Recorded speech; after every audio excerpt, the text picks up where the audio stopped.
Now we are going to say the second unit, that is the 2.B. That is the last unit from this paper number 7. This unit entitled with tissue systems. All of us know in the plant organ the cell structure. Cell is a biochemical, structural and fundamental unit of an organ or plant. The group of cells known as the tissues. The different tissues that originate from the different originations. They are having the structures and different functions. The group of cells which having the same physiological functions, biochemical functions, they are known as the having a system in a plant organ known as a tissue system. Means the plants which grow having the different tissues. So according to this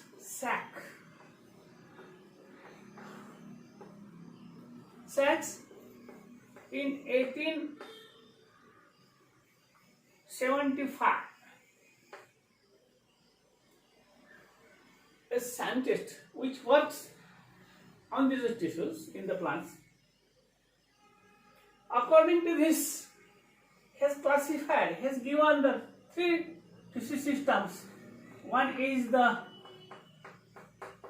epidermal tissue system. Second, that is the fundamental tissue system. And third one, that is the vascular tissue system. He also named epidermal tissue system is a dermal tissue system. Fundamental tissue system is known as the ground tissue system, and the vascular tissue system is also known as the conducting tissue system. Here the vascular tissues, xylem and phloem, are the conducting tissues prepared food material by the phloem, transported to growing regions. The xylem conducts the water minerals from the root hairs, transported to growing regions. They are the vasculars. The xylem, phloem and vascular. They are also known as the conducting. Fundamental tissues, it is in a plant organ, in the ground region, the tissue which are occur, they give to us food material, supply secondary metabolites and use the mechanical strength and support, maintain the cell. Epidermal tissue systems, tissue which forms the outer surface of this organ, are also known as a dermal system. Then, according to this Haber length,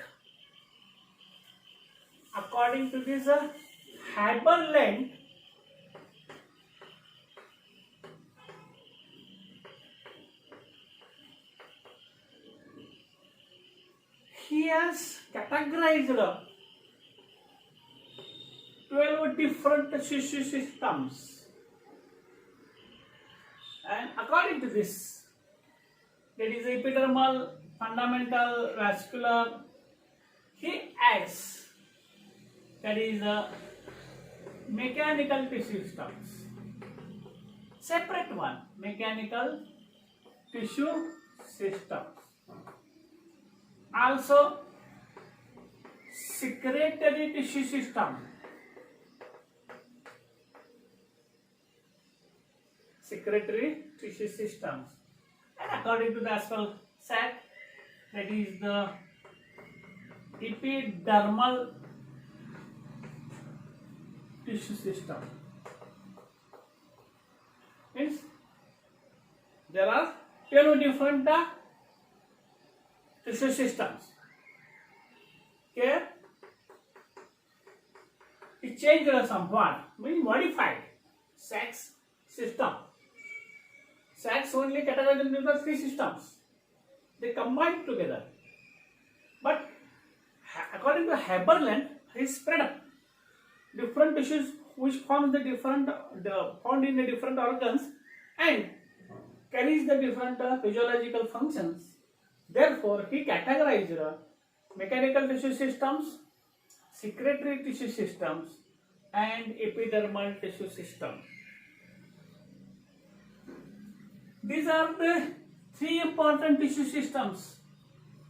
Again, out of 12 is included in our syllabus, and we are going to see the three tissue systems.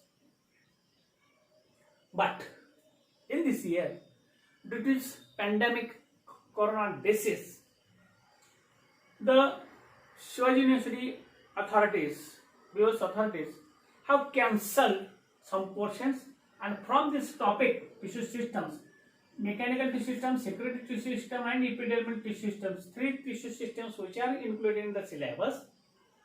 First, that is a mechanical tissue system is cancelled from the syllabus, and we are going to say that is the secretory tissue system and epidermal tissue system. Here, first of all, we are going to say epidermal tissue system.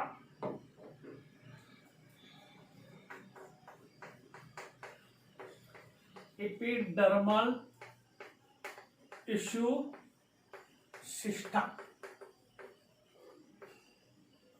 Here, epidermal tissue system, that is epidermal Greek word. Epi means above, dermal means derma, skin. The tissue which located, which observes on the skin is known as the epidermis. Is known as the epidermis. Epidermis means outermost layer. Outermost layer of the organ, which are mainly meant for the protection, which are mainly meant for the protection, that is the epidermis tissue systems. Means in short, we are going to see in detail later on, but protection, photosynthesis, water loss, then protection by the hairs, gaseous exchange that takes place, then sometimes forming the photosynthesis, color formation. These are the absorption of water minerals. These are the common functions of the epidermal tissue systems. But outermost layer, they are formed. These tissues, they are the cells. The outer layer, the cells are generally singular layer having the barrel-shaped cells. The cells are barrel-shaped cells. Barrel-shaped means in the middle portion they are broader, spindle-shaped, and at where they join, they are constricted. Therefore, it becomes a spindle-shaped or known as the barrel-shaped. They are the parenchymatous tissue. They are without any cellular cell. The cells are with dense cytoplasm, peripheral region cytoplasm, nucleus cytoplasm, and having the nucleus, having the vacuoles, small vacuoles also present, but without living tissue there, without saying the nucleus, vacuoles, and cytoplasm. This is the characters, basic characters of the living tissue. It is not necessary to draw the vacuole, nucleus, and the cytoplasm, but initially only these are the cells, barrel shaped or rectangular, compactly arranged. The outermost layer. When this layer is in a single layer, that is it is known as unicerate. Unicerate means that is only one layer is formed. It is known as a unicerate epidermis. That is consists the three parts. That is the outermost layer, epidermis. Unicerate. But in some plants, the plants which are having the Moraceae family, Ficus, Apocynaceae family, Apocynaceae, Catharensis family, Cactaceae family. In these plants, Euphorbiaceae family, Euphorbia, Cactaceae. In these plants, there is not a single layer. They form multi-layered. They form the multi-layer. Multi-layer in sense, I am going to draw the first diagram, multi-layer. Means these are the cells, that is the tubular cells. They are compactly arranged. They are tubular, compactly arranged. Colorless structures. Colorless structure, compact arranged. It's multiple. Means 2 to 3 layers. Here unicerate, single layer. Here 3 separate. These are meant to form, and the outermost layer they have the cuticle. Means in these xerophatic plants generally, the multiple layer or 2 to 3 layers epidermis is formed. Means it does not allow heat or means it provides protect from the heat injury or cold injury. Heat or cold injury they provide, and they check water loss.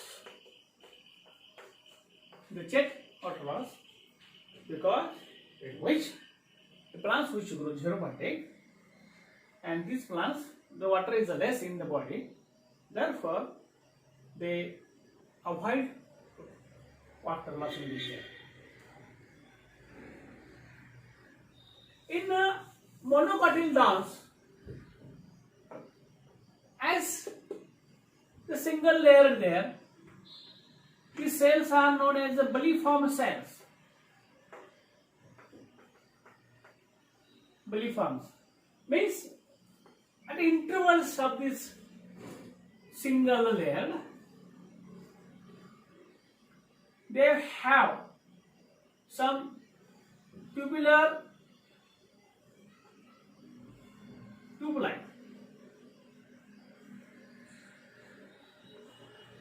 tubular cells, tubuli, particularly recta tubuli, or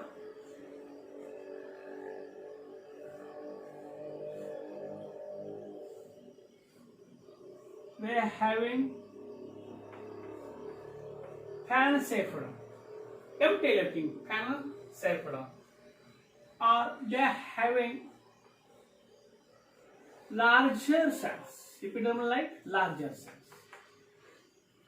Means in different species, different region, the epidermis which is having the single layer, at some intervals, they are having empty-looking bodies, transparent-looking tube-like structures, fan-shaped structures, or so larger than these epidermal cells, which are active, colorless. Such a epidermis is known as a bulliform structures, epidermis. Bulliform unicerate epidermis. This bulliform epidermis is found in a monocotyledon plant. Monocotyledon plants means jowar, bajri, natsari, grass, maize, sugarcane. In these plants, grasses. The terminal tip while growing in the plant body, the terminal tip of the leaf, which is rolled, and in this rolling, they stores the moisture water.